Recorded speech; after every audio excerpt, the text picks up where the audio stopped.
pun rawi dengan bismillah.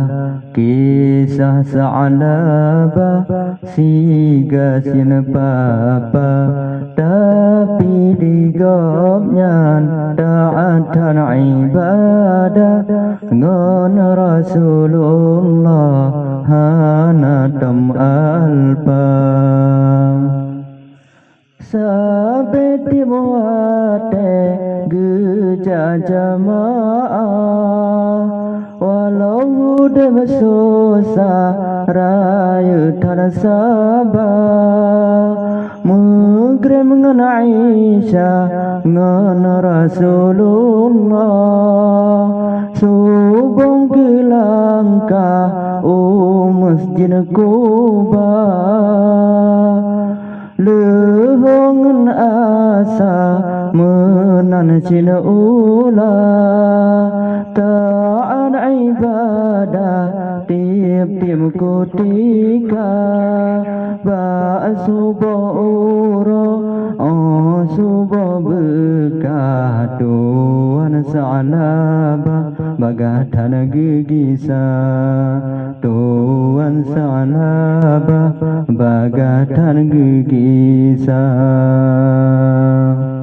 Lun pun rawi dengan bismillah. Kisah Sa'labah siga sin papa, tapi digopnya taat dan ibadah ngon Rasulullah hanatam alpa. Merasa hirun di Rasulullah, bahkan Sa'labah tergesa-gesa, asai lia salim gebedah baga, di Rasulullah menghijuriga.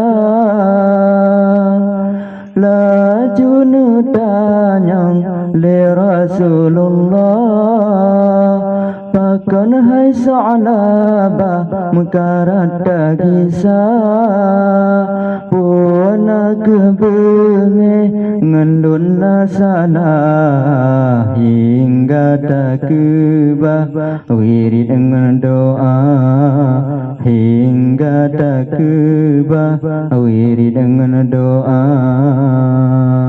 Lun pun rawi dengan bismillah. Kisah Sa'labah.